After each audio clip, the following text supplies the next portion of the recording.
하나님의 말씀을 함께 보겠습니다. 데살로니가전서 4장 1절에서 12절까지의 말씀입니다.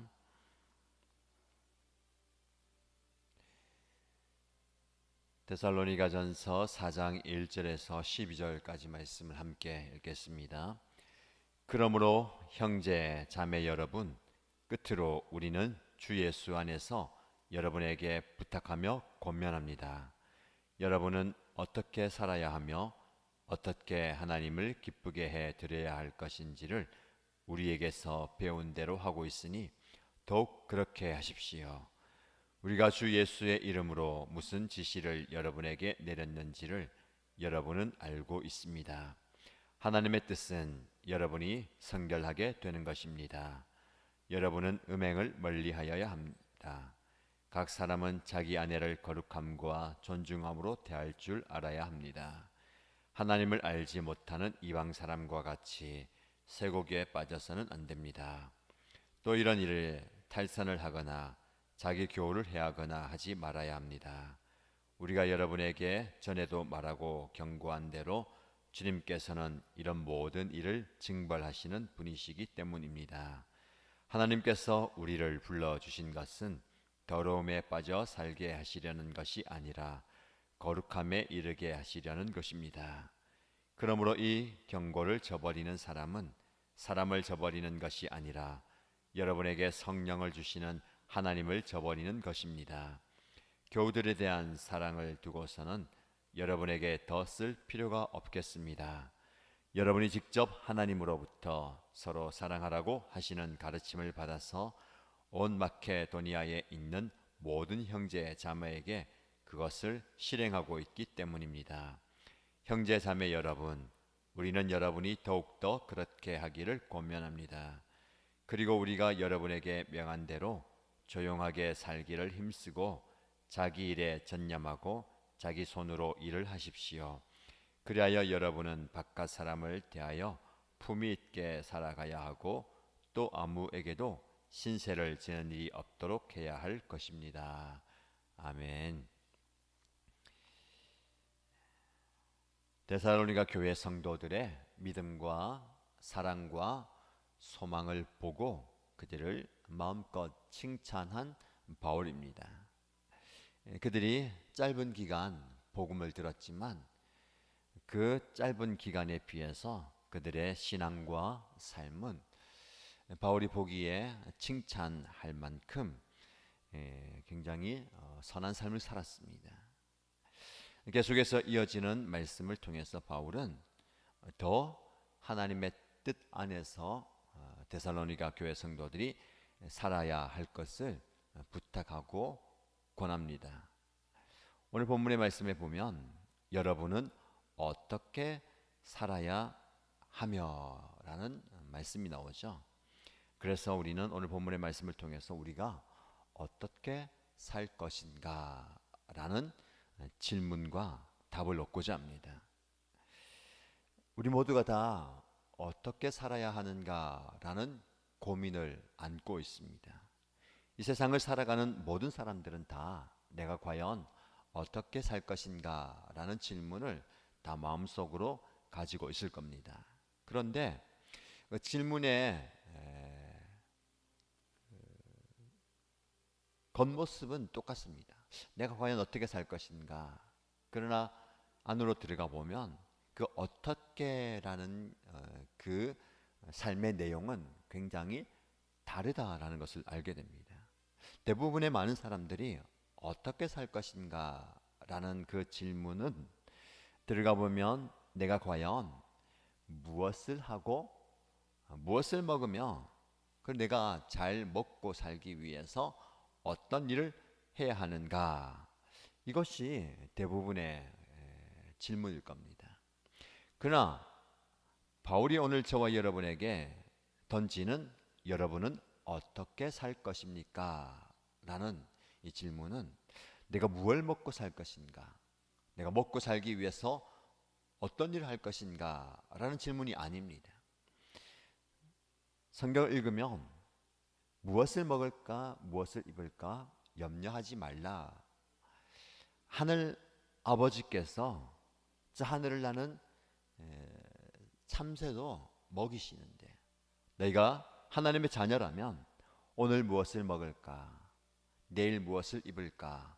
걱정하고 염려하지 말라. 하나님께서 너희 쓸 것을 다 아시고 채워 주신다라고 말씀하시죠. 그러나 그 말씀이 우리에게 주어졌음에도 불구하고 우리는 여전히 염려하고 걱정합니다. 왜 그럴까요? 하나님께서 말씀하신 것처럼 우리의 필요를, 우리의 먹을 것을, 우리의 입을 것을 채워주지 못하는 무능력한 하나님이기 때문에 그렇습니까? 아니죠. 하나님은 저와 여러분들을 책임지십니다. 이 땅에 보내셨다면 이 땅에서 살아갈 수 있도록 다 책임지십니다. 그러나 그 하나님을 신뢰하는 믿음이 우리에게 부족하죠. 그리고 하나님께서 공급하시는 것 이상으로 우리는 얻고 누리고 싶어 합니다. 참 시대의 아이러니는 이 사회가 번영하고 번성하고 잘 살면 살수록 상대적으로 못 사는 사람들이 너무 많아집니다. 그렇죠. 모두가 다 잘 사는 사회를 꿈꾸지만 문명이 발달하면 발달할수록 그 문명의 혜택을 누리는 사람은 소수이고 많은 사람들이 그 문명의 그늘에서 굉장히 힘들어하고 어려워합니다. 여러 가지가 이유가 있겠죠. 부의 쏠림 현상이 있을 수도 있고요. 또 교육이나 어떤 기회의 균등함이 아니기 때문에 어떤 사람은 성공할 기회를 자주 많이 접하는 사람이 있는 반면에 전혀 그런 기회가 주어지지 않는 사람들도 있을 겁니다. 그렇기 때문에 우리는 잘 사는 시대 상황 속에서 우리는 더 염려와 걱정이 많아집니다. 이 시대의 흐름 속에서 뒤처지는 우리의 모습들, 그리고 다른 사람들은 그것을 누리며 살고 있는데 나는 그것을 누리지 못할까 하는 염려, 이것 때문에 어떻게 살 것인가라는 그 굉장히 중요한 우리 삶의 질문을 다르게 해석하죠. 말씀드린 것처럼 무엇을 먹고 살 것인가, 그리고 그것을 먹고 살기 위해서 내가 어떻게 해야 하고 무엇을 해야 되는가라는 질문이 우리 존재 깊은 의미 있는 질문을 덮어버립니다. 자, 오늘 본문의 말씀을 통해서 우리는 다시 한번 먹고 사는 것에 대한 질문은 잠시 내려놓고요. 더 깊은 질문을 우리에게 던져야 되겠습니다. 과연 저와 여러분들이 이 땅을 어떻게 살다가 하나님 앞에 서야 되겠습니까? 거기에 대한 대답의 질문은, 그 물음의 질문에 대한 대답은 이어지는 말씀이 나옵니다. 어떻게 살 것인가 라는 그 질문을 이렇게 해석하면 되겠습니다. 우리 어떻게 하나님을 기쁘게 해 드려야 할 것인가? 주체가 달라지죠. 내가 무엇을 먹고 살 것인가? 내가 무엇을 하며 살 것인가? 내 삶의 주체가 내가 사는 삶이지만 궁극적으로 이 삶을 통해서 누가 기쁨을 얻느냐입니다. 내가 많은 것, 좋은 것을 누리면서 내가 만족하는 삶이 아니라 내가 어떤 삶을 살아갈 때에 하나님이 기쁘신가, 하나님이 영광 받으시는가, 이겁니다. 성도는, 저와 여러분들은 항상 우리의 삶을 살아가면서 염두에 둬야 할 것이 내 삶을 통해서 하나님이 기뻐하시는가, 하나님을 기쁘시게 하는가 라는 질문을 끊임없이 던져야 하고 그 질문에 대한 답을 찾아가는 것이 신앙입니다. 여러분, 과연 하나님을 기쁘시게 하는 삶을 살아가고 있습니까? 하나님을 영원롭게 하는 삶을 살아가고 있습니까? 우리의 삶의 목적이 바로 하나님을 기쁘시게 하는 삶이 되어야 합니다. 그렇다면 하나님을 기쁘시게 하는 삶이 어떤 삶일까요? 3절 말씀 보면 하나님의 뜻은 여러분이 성결하게 되는 것입니다 라고 바울이 이야기합니다. 하나님을 기쁘시게 하는 삶은 하나님의 뜻을 이루는 삶을 말합니다. 내가 원하는 삶이 아니고 하나님의 뜻을 이루는 삶이 바로 하나님의 기쁨을 위한 삶이 되는 거죠. 그러면 하나님의 뜻이 무엇입니까? 저와 여러분들을 향한 하나님의 뜻은 무엇이냐? 우리가 성결하게 사는 것이다 라고 말씀합니다. 성결은 정결하게 그리고 거룩하게 산다라는 겁니다. 우리가 레위기 말씀을 묵상하고 데살로니가 전서 말씀으로 넘어왔습니다. 레위기 말씀의 핵심이 거룩이잖아요. 하나님의 백성은 하나님처럼 거룩한 삶을 살아야 된다. 구약이나 신약이나 지금 이 시대나 변하지 않는 하나님의 뜻은, 여러분을 향한 하나님의 뜻, 우리를 향한 하나님의 뜻은 우리가 거룩하게 사는 겁니다. 왜냐하면 우리를 거룩하게 살도록 불러주셨기 때문에 그렇습니다. 7절 말씀이죠. 하나님께서 우리를 불러주신 것은 더러움에 빠져 살게 하시려는 것이 아니라 거룩함에 이르게 하시려는 것입니다. 이미 우리는 세상 속에서 죄악 가운데 더러워져 있던 존재입니다. 더러움에 빠져 있던 존재예요. 그러나 원래 우리는 깨끗한 존재입니다. 그럼 우리 그 죄악이 좋아서, 세상이 좋아서 더러움에 빠져들었습니다. 하나님께서 우리를 그곳에서 불러주셨다는 거예요. 이게 구원입니다. 구원은 세상 가운데 우리가 더러운지도 모르고 그것이 우리의 만족이고 즐거움이고 행복이며 살아가고 있는 우리를 거기에서 건져내는, 하나님의 거룩함에 참여하게 하는 것이 거룩이에요. 그래서 우리는 이 거룩함의 부르심에 합당한 삶을 살아야 됩니다. 부르심에 합당한 삶이 굉장히 중요합니다. 왜냐하면 우리는 하나님께서 이 땅에 보내셨어요. 이 땅에 왜 보내셨느냐? 내가 너희를 거룩한 백성으로 불렀다. 그리고 그 부르심에 합당한 삶을 이 땅에서 살라라고 하나님께서 명하신 겁니다. 하나님이 저와 여러분들을 불러주신 이유는 더러움과 죄악 가운데 빠져 살던 우리를 건져내어서 이제는 원래 우리의 모습을 회복하는, 하나님 앞에서 거룩함을 회복한 삶을 살라라는 겁니다. 그래서 우리의 가장 큰 인생의 목표와 목적은 거룩함을 이루어가는 겁니다. 사실 우리는 그렇게 생각하지 않습니다.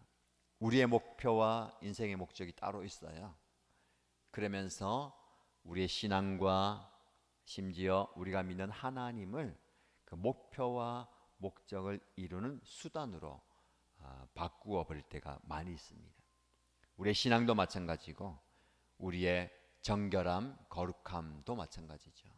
내 목표를 이루기 위한 수단이 되면 그 모든 것들은 하나님 앞에 찍어 없애버려야 할 우상이 되는 겁니다. 굉장히 중요한 말씀입니다. 우리의 삶의 목표와 목적을 수정해야 됩니다. 하나님께서 원하시는 모습, 나의 모습으로 바꾸어 가야 되는 거죠. 그렇다면 이 거룩함을 이루는 여러 방편들이 있겠지만 오늘 본문의 말씀을 통해서 바울이 우리에게 주는 거룩함을 이루는 방편은 무엇일까요? 바로 서로 사랑하라라는 말씀입니다. 여러분, 하나님은 저와 여러분들을 거룩한 관계로 부르시고 이전에 깨어진 관계를 거룩을 통해서 회복시키시고 사랑을 주고받는 관계로 바꾸어 주셨어요. 그리고 너희가 나와 그런 사랑의 관계를 맺을 뿐만 아니라 너의 주변의 많은 사람들과 그런 사랑의 관계를 맺으면서 거룩의 열매를 맺고 살라라고 말씀합니다. 즉 오늘 본문의 말씀을 통해서 저와 여러분들이 어떻게 살까라는 질문에 대한 답을 명확하게 우리에게 주고 있습니다. 우리는 하나님의 뜻을 이루며 살아야 합니다. 그 하나님의 뜻은 분명합니다. 우리가 세상과 구별된 거룩한 삶을 살기 원하는 거죠. 그 거룩한 삶은 사랑으로 나타납니다. 데살로니가 교회 성도들이 바울이 그 사랑을 이야기하고 싶지만 더 이야기할 것이 없다라고 얘기합니다. 왜냐하면 하나님께로부터 서로 사랑하라고 하시는 가르침을 받아서 여러분들이 실제로 형제 자매들에게 잘 실행하고 있기 때문입니다. 그런데 바울은 다시 얘기하죠. 10절 하반절에 형제 자매 여러분, 우리는 여러분이 더욱 더 그렇게 하기를 권면합니다. 여러분이 잘하고 있습니다. 사랑을 실천하고 있습니다. 칭찬합니다. 너무너무 잘 하고 있지만 더욱 더 그렇게 하기를 권면합니다. 라고 바울이 축복하고 권면합니다. 여러분이 잘하고 계십니다. 여러분의 신앙을 잘 지켜나가고 계시고 믿음을 잘 세워가고 계십니다. 그리고 서로 사랑하고 계신데 더욱 더 그렇게 하기를 권면합니다. 우리에게 주는 교훈입니다. 사랑은 끝이 없죠. 하나님의 사랑은 끝이 없습니다. 이 사랑은 다함이 없는 사랑입니다. 근데 우리는 한계가 있잖아요. 참는 것도 한계가 있고 주는 것도 한계가 있습니다. 품어주는 것이나 사랑하는 것도 한계가 있습니다. 그 한계가 드러나면 나도 참 힘들고 상대방도 힘들죠. 그래서 우리는 한계를 조금 더 넓히는 그런 작업도 하는데 우리에게 필요한 것은요, 하나님으로부터 공급받는 사랑입니다. 그래서 우리가 사랑을 베풀 때에 한계가 없는, 다함이 없는 사랑이 좀 흘러갔으면 좋겠습니다. 우리가 가진 것도 한계가 있고요. 우리가 안에 있는 것이 좀 그 선이 있습니다. 그 선을 넘어간다는 것은 쉽지 않습니다. 자존심을 건드리게 되고 마지막 내가 참아왔던 그 무언가를 꿈틀대는 무언가를 건드리게 되는데 그때 이때까지 쏟아왔던 그 사랑들을 더 이상 하지 못하게 되는 경우가 참 많이 있는데 하나님 앞에 그런 기도하면 좋겠습니다. 하나님, 내 안에 한계가 있습니다. 이건 넘으면 멈춰야 되고 이건 넘으면 더 이상 주지 못하는 그런 한계가 있는데 이 한계를 좀 넓혀주셔서 우리 주님처럼 다함 없는 사랑이 좀 흘러갈 수 있도록, 그래서 좀 많이 품어줄 수 있도록, 좀 더 깊이 품어줄 수 있도록, 더 품어줄 수 있도록 그렇게 되기 원합니다. 이것이 사랑의 모습입니다. 이후에 나오는 말씀을 보시면 형제자매 여러분 더욱더 그렇게 살기 원합니다 라고 말하면서 여러분들이 조용하게 살기를 힘쓰고 자기 일에 전념하고 자기 손으로 일을 하십시오. 바깥 사람을 대하여 품위 있게 살아가고 가고 또 아무에게도 신세를 지는 일이 없도록 하십시오 라고 얘기합니다. 왜 이 말씀을 하냐면 그 당시에 데살로니가 교회를 비롯한 많은 성도들이 예수님이 떠나가시면서 내가 다시 오겠다라는 약속을 주셨는데 시간이 지나가면서 주님이 오신다는 약속이 이루어지지 않으니까 조급해지는 겁니다. 그리고 이제 곧 오실 텐데 하면서 자기 일을 놓아버리는 거죠. 마치 긴박한 종말론 앞에 자기 일은 필요 없다, 아무것도 하지 않아도 된다, 그냥 주님만 기다리면 된다라고 이야기하는 그런 시대의 상황 속에서 하나님께서 여러분들을 더욱 더 사랑하고 더 거룩하고 정결하게 살기를 원하십니다. 자신의 삶을 돌아보면서 자기에게 주어진 일을 최선으로 잘 감당하십시오. 남에게 그 일을 떠맡기지 말고 자기에게 주어진 일들은 최선으로 섬기고 있어야 한다라고 말씀합니다. 종말을 맞이하는 저와 여러분들에게 주는 교훈이죠. 주님 오시면 이 세상이 끝나지만 새로운 시작이 이루어집니다. 그때까지 우리는 어떻게 살아야 되느냐? 오늘 주어진 시간을 최선으로, 말씀드린 것처럼 오늘이 마지막인 것처럼 살아야 된다. 여러분이 만나는 그 사람을 오늘 마지막으로 본다라는 생각으로 사랑하고, 오늘 나에게 주어진 일과 사역과 사명을 마지막 맡은 일이다 생각하면서 헌신하는 그런 모습이 우리에게 필요한 겁니다. 자, 어떻게 살 것인가 라는 질문에 대한 답을 본문의 말씀을 통해서 스스로 깨닫고 결단하시기 바랍니다. 하나님, 제가 이제 이렇게 살겠습니다. 이런 삶을 살겠습니다 라고 기도하시고 오늘을 주님 뜻 안에서 살아가는 여러분 되시기를 주님의 이름으로 축복합니다. 기도하겠습니다. 첫 번째 기도 제목은 어떻게 살 것인가에 대한 답을 말씀을 통해서 붙들었습니다. 하나님, 제가 이렇게 살겠습니다 라고 결단하고 기도하시기 바랍니다. 두 번째 기도 제목은 교회 공동체를 위해서 기도해 주시기 바랍니다.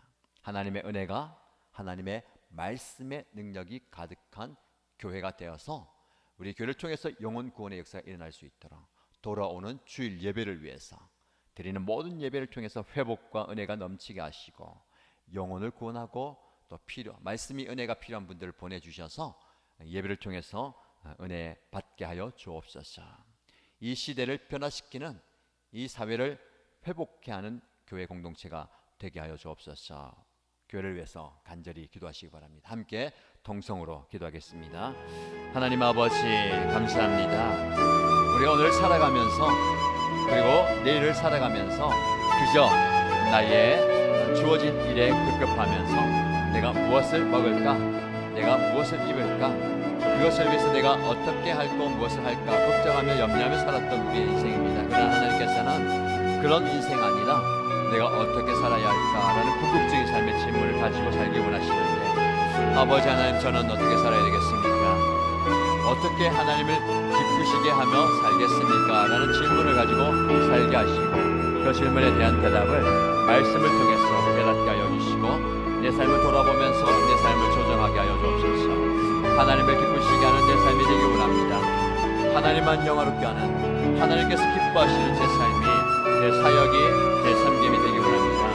나를 기쁘게 하는 삶이 아니라, 나를 만족해 하는 삶이 아니라, 내 유익을 구하는 삶이 아니라 아버지 하나님의 기쁘시게 하는 삶, 하나님께서 원하시는 하나님의 뜻을 이루어지는 삶을 살기 원합니다. 주님, 저를 통해서 이루고자 하는 하나님의 뜻이 무엇입니까? 하나님의 뜻을 발견하게 하여 주시고 그 뜻을 깨닫게 하여 주시고 그 뜻을 붙들고 살아가게 하여 주시옵소서. 아버지 하나님의 뜻이 우리에게 정결하게, 이 세상을 살아갈 때 성결하게 구별된 거룩한 삶을 살기를 원하시는데, 하나님, 제가 그 거룩한 삶을 살아가게 하여 주옵소서. 세상과 구별된, 세상과 다르게 살아가는 모습을 되게 하여 주시고 하나님께서 기뻐하시는 거룩한 모습을 이루어가는 제 모습 되게 하여 주시옵소서. 하나님이 원하시는 거룩의 모습이 무엇입니까? 하나님을 사랑하고 이웃을 사랑하는 그 관계의 회복과 그 관계의 변화가 핵심인 것을 고백하게 됩니다. 하나님, 저에게 주어진 많은 사람들, 저에게 맡겨주신 많은 영혼들과 아름다운 관계를 맺게 하여 주시네. 사랑의 관계 속에서 내가 그들을 품어주게 하여 주시고 내가 그들을 안아주게 하여 주시옵소서. 근데 우리 하나님의 사랑을 받았지만 저에게는 한계가 분명합니다. 더 이상 품어줄 수 없고 더 이상 사랑할 수 없고 더 이상 안아줄 수 없는 나의 모습입니다. 하나님께 기도합니다. 주님, 제 한계를 꿰쳐주시고 더 사랑할 수 있는, 더 품어줄 수 있는, 더 깊이 사랑할 수 있는, 더 안아줄 수 있는 제 모습 되게 하여 주시옵소서. 주님의 사랑이 우리 가운데 가득하게 하여 주시고 주님의 그 큰 은혜, 다음 없는 사랑이 우리 안에 가득하게 하여 주셔서 많은 사람들 품어주시게 하여 주시고 많은 심령을 품어주게 하여 주시고 더 많이 품어주게 하여 주시고 더 깊이 품어주게 하여 주시고 더 품어주시는 저희 모습 되게 하여 주시옵소서. 나 안에 있는 그 자존심마저도 내려놓을 수 있는, 나 안에 있는 그 연약한 마음까지도 내려놓을 수 있는 하나님 아버지 넓은 마음을 허락하여 주시옵소서. 넓은 사랑을 우리에게 허락하여 주시옵소서. 넓은 은혜를 우리에게 허락하여 주시옵소서. 나는 이 사랑이 이만큼이면 되겠지라고 생각하지만 우리 바울의 권면처럼 더욱더 그렇게 하라고 말씀하십니다. 내가 잘하고 있지만, 우리가 잘하고 있지만 더욱더 그 은혜를 사모하고 더욱더 한 걸음 더 나아가며 원하시는 하나님, 한 걸음 더 내딛을 수 있도록 우리에게 시간을 주시고 한 걸음 더 내딛을 수 있도록 우리에게 용기를 주시고 한 걸음 더 내딛을 수 있도록 우리에게 그런 은혜를 허락하여 주옵소서. 아버지, 우리 하나님께서 이 말씀을 사랑하는 우리들에게 우리 하나님께서 곧 오십니다 말씀하셨습니다. 아무것도 하지 않는 것이 아니라 포기하고 주저앉는 것이 아니라 오늘 나에게 주어진 사명, 오늘 나에게 허락하신 그 일들, 오늘 나에게 허락하신 그 사역을 아낌없이 나의 인사와 삶과 활용함으로 이야기해 주시고 오늘 주어진 모든 일에 최선을 다하게 하여 주시옵소서. 나에게 주어진 그 일이 오늘 나의 마지막 내가 만나는 그 사람이 오늘 만나는 마지막 사람이 하나님 아버지 앞에 고백하시고 나니 모든 것들 다 부모지가 주시고 나니 모든 것을 다 배워지가 주시고 하나님 그가 하나님의 사랑을 경험하게 해주시고 그 하나님의 은혜를 경험하게 해주시고 그 하나님의 존경하게 해주시고 하나님의 영광을 하나님의 은혜를 사랑하는 주의 다 배워주시고 아버지 하나님 하나님의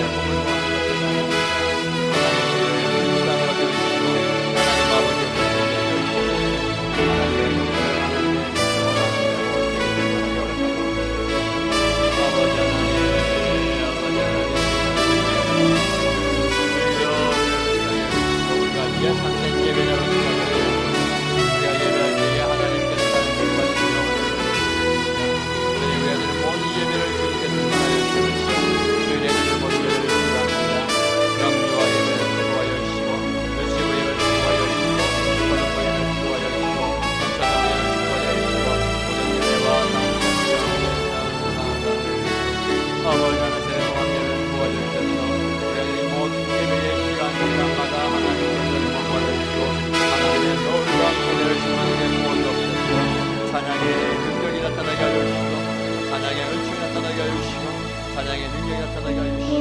아버지의 아버지 하나님의 기도의 능력이 되는 경험하게 하여 주시옵소서.